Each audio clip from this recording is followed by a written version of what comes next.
The requirement to be a freelancer, you have to get any job. And I believe and I understand if that's so difficult for you, especially if you are the junior or the beginner.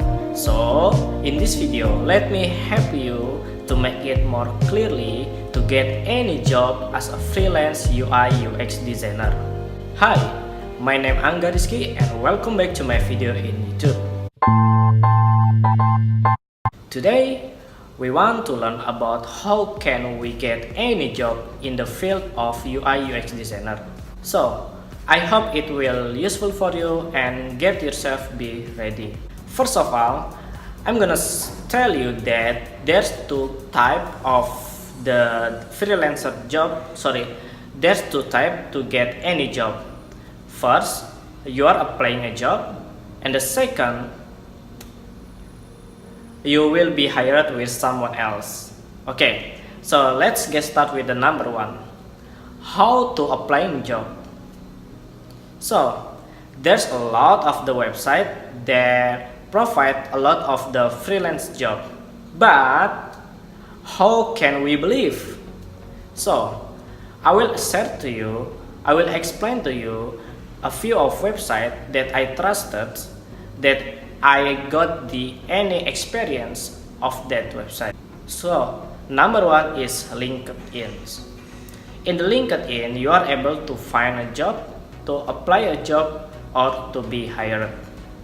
But LinkedIn, it requires you to give you personal information such as name, and then age, and then your education, and then your background experience. Maybe that you are following the online class or you are following the short class, and then anything else. So after that, those information will send it to the requirement such as the human resource development.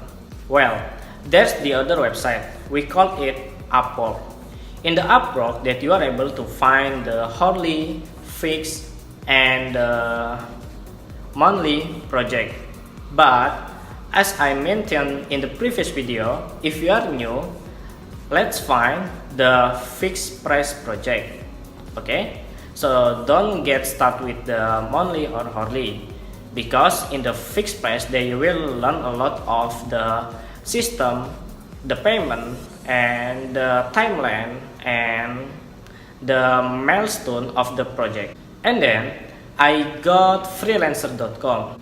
Yeah, it's quite famous for everyone who's doing the freelance project, because there's a lot of project that we can achieve, that we can get pretty easy. But you have to beat your price with the other designer. So it's like the design contest, but you are bidding a price and bidding your portfolio, of course. Okay, let's move on to the second. So the second is you'll be hired. So basically, I prefer like to be hired instead of applying a job. So in the spare time, in the free time, I used to work with my personal project, and then I upload to the Dribble, Behance, or to the Krevi from Indonesia, and then to the LinkedIn, or to my Facebook or my YouTube. So people are able to watch my portfolio, to watch my video, to see how my project works in the Behance with the full story of the app. So that means that you don't have to find a job, you just focus on your skills, you're building your skills until you become the good user experience and UI designer, and then people will interest with your personal project, and then they will hire you. So there's two methods that you can get any job. Okay, so first is you'll apply a job, and the second is you'll be hired. But mostly I prefer like the second, you'll be hired. So it depends on you. Let's make any decision that you can make right now. Well, see you in the next video. Bye.